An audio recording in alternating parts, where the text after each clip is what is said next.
chicas, ¿cómo están todos? Mi nombre es Gabriela Ivy, alias La Vikinga. Y si no te suscribís a mi canal, te cago a besos.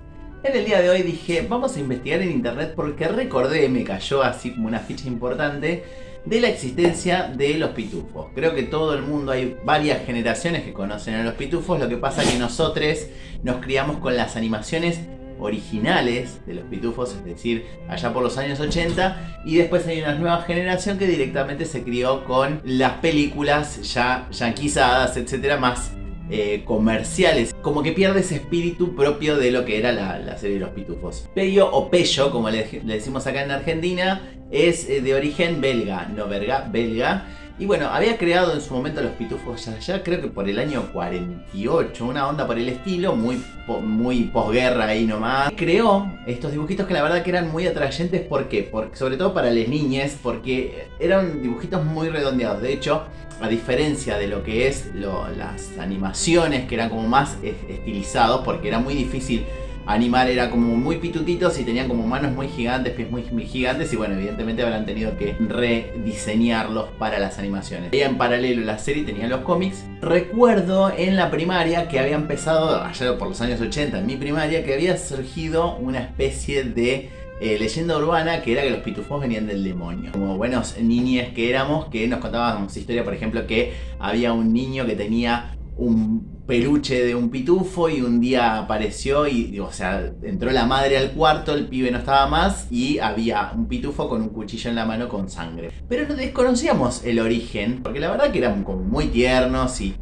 yo veía en esa época, tenía los cómics de los pitufos y de la abeja maya o la abeja maya, que ambos tienen un tinte, se nota como que tienen un metamensaje más allá de el dibujito en sí, que la verdad que me atraía, me llamaba la atención, porque había como una especie de organización o un guión como bastante particular, un argumento que era muy atractivo y que estaba por debajo de la línea de lo que era entretenimiento, ¿no? Como que tenía un gollete. Recuerdo que algo que me hacía mucho ruido era que yo tenía un compañerito del colegio que después terminábamos jugando juntos, etcétera, que el pibe era hijo de un pastor evangelista, por ende el pibe era evangelista. La iglesia evangelista estaba a una cuadra de mi casa. Entonces él tenía prohibido ver dibujos de los pitufos y yo a las 4 de la tarde, todos los días religiosamente, veía los pitufos. Entonces el pibe se venía a jugar, parece que el padre se lo sacaba de encima, entonces caía directamente. Yo me acuerdo que llamaba a mi casa, mi vieja indignada decía, otra vez va a venir este pibe, qué sé yo, y bueno, caía. Cuestión que yo le dije, mira, a las 4 se mira los pitufos acá. Y en un momento, tipo dealer, agarré y le dije, mirate un capítulo, ¿qué va a pasar? Y dijo, bueno, está bien, la cosa que no se tenía que enterar el padre. ¿Por qué nombro específicamente el tema del evangelismo? Porque justamente esta estructura que domina masas y que hoy por hoy mete presidentes de ultraderecha en los gobiernos. Es decir, la religión o la iglesia evangelista se encargó de promover esto. ¿Pero por qué?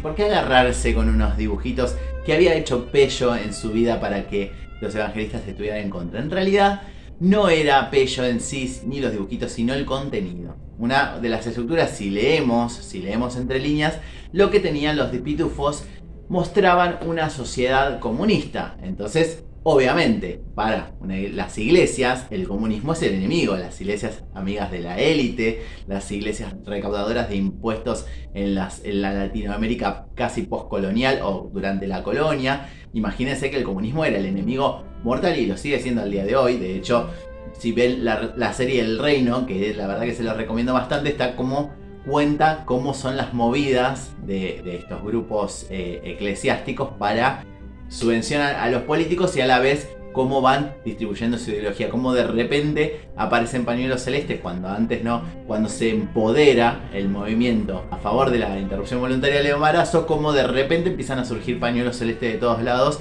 y que la gran mayoría son grupos eclesiales, sobre todo evangelistas, que son los que mueven un montón de guita. Entonces los pitufos, al tener esta connotación comunista y a la vez que llegaba a muchas niñas, cosa que era un peligro, porque cómo vas a adoctrinar, porque hoy se está muy de moda la palabra adoctrinamiento. O sea, el adoctrinamiento es que te enseñen el comunismo o la filosofía de Marx y Engels, pero no es adoctrinamiento que te digan las parejas heterosexuales son las que van, no es adoctrinamiento que te bauticen cuando sos un bebé, no es adoctrinamiento que te digan ser puto es pecado, pero sí es adoctrinamiento que te digan existe el comunismo, cómo se manejaban los pitufos, era una comunidad que no percibía dinero y su plusvalía se radicaba en el trabajo de la tierra. ¿Por qué no estás ayudando con la cosecha? Y bueno, cada uno hacía, por ejemplo, tenías al pitufo pastelero, después tenías el pitufo mañoso que era el que arreglaba las cosas y de esa manera generaban una sociedad comunista. De hecho, emulaba mucho lo que eran las granjas colectivas en el motivo de cómo hacían esto de las cosechas y todo eso. Pero otra cosa también que hizo que los evangelistas se indignaran o dijeran esto es en contra de nosotros es el tema de que el malo de los pitufos era un cura que vivía en una iglesia. Si ustedes se fijan en la estructura donde vivía Gargamel, es una iglesia abandonada básicamente, y de hecho el gato su nombre es Azrael, es un nombre de un ángel. Entonces como que también empezaron como a ver un tire y afloje desde ese lado. De hecho hasta hay un análisis donde dice que Gargamel es el bueno por ser el cura, el ser el enviado de Dios, Azrael es un nombre de un ángel, y que luchan contra estas criaturas productos de hechizos, de magia negra, que nacen a la luz de la luna llena, y que a la vez los pitufos también representan lo que son los pecados capitales. Yo ahí hice unas capturas de unos fragmentos, parte de las series, de cómo lo muestra a lo que sería el comunismo. De hecho en un momento, bueno, en el fragmento del capítulo que voy a mostrar, Pitufo goloso, o sea el pecado capital de la gula, aparece mágicamente un árbol de monedas, que son monedas de chocolate, pero no dejan de ser, o sea, la simbología del capital. Como el chabón a partir de eso, de ese árbol de monedas, cómo a ser egoísta y a decirle, bueno, está bien, vos querés monedas, pero dame algo a cambio. Bien, a nivel capitalista como que se endulza con esto de la posesión de bienes, y vamos a ver en un momento que el chaboncito empieza a hacer la usura y me dice, bueno, más de esto, no, esto no me sirve para intercambiar monedas, dame esto otro. Y así conseguía todos los bienes de los pitufos, que por ahí no los usaban, pero era la acumulación de bienes, que es otra de las tantas críticas del desbalanceo entre el poder político, o sea, la élite, la iglesia, contra los trabajadores. ¡Qué gusto le dará a los pitufos cuando prueben esto! ¿Por qué desperdiciarlo en ellos? Y si eres listo, guardarás todas estas deliciosas galletitas doradas para ti. Pero los pitufos compartimos todo. Es que no puedo darles algo sin recibir nada a cambio, pues. Te daré toda esta olla de pitufifresas por una de tus galletitas. ¡Dame la trompita! Digo, la trompeta. Mi trompita. No, está bien, tómala. Una para mí y otra para ti. Y por lo tanto, goloso viejo amigo, puedes ver que tenemos un gran problema. Entonces todas esas cosas valen más para ti que todos nosotros. Teníamos a Papá Pitufo, que era el líder, que era el que tenía el color rojo, justamente comunista, y a la vez hacían como parangones con los líderes políticos de la Unión Soviética. De hecho se decía, por ejemplo, había una parte que decía que Papá Pitufo era Marx, representaba a Marx con su barba abundante, y después otra gente que decía que representaba a Lenin, y después teníamos a Pitufo Filósofo, que algunos dicen que pertenecía a Trotsky, otro que representaba a Tolstoy. Después aparece más adelante, pero esto igualmente creo que es en los dibujos animados, no es en los cómics, el abuelo Pitufo, que representaría también de alguna manera el a Marx. De hecho, hubo una profesora uruguaya en una escuela secundaria que hizo un texto, de hecho sacó un libro donde hacía estas analogías con respecto a lo que es el comunismo con la aldea Pitufa,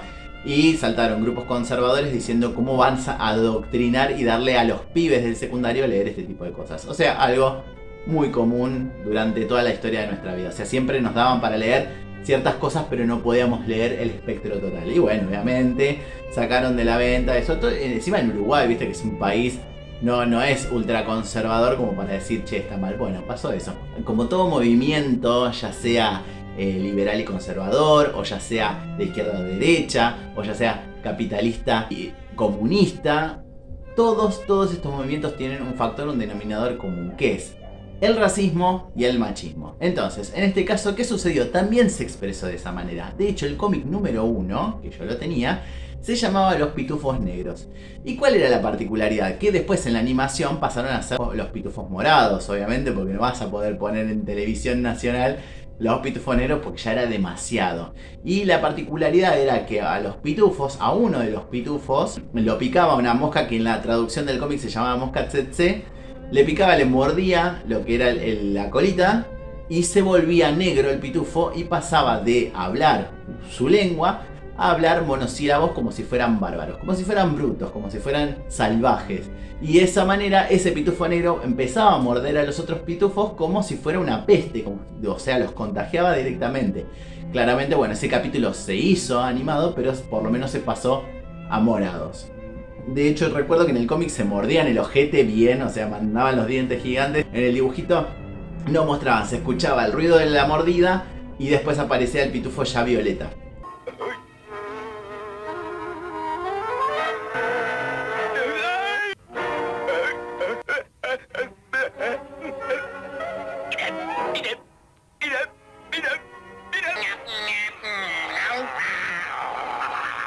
Eso era lo que sucedía. Entonces fue como muy fuerte porque estás diciendo, tenés una impronta del racismo bastante importante y encima en el capítulo número 1.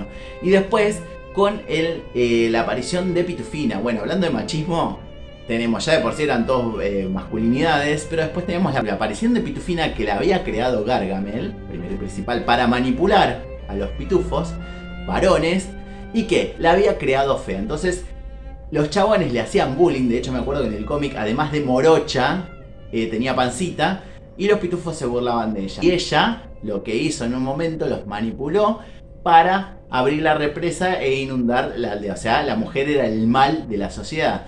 ¿Qué hace Papá Pitufo? Bueno, le hacen un juicio a Pitufina, qué sé yo, y en un momento la encuentra a ella llorando porque se siente fea. ¿Y qué hace Papá Pitufo? Hace un hechizo para que se vuelva ultra hegemónica, rubia, etcétera, etcétera. Ahí los pitufos pasan de hacerle bullying a calentarse con ella. Estaba tan sola en toda mi vida. ¡Me asustaste! Y no me falles, recuerda, yo te hice y te puedo deshacer.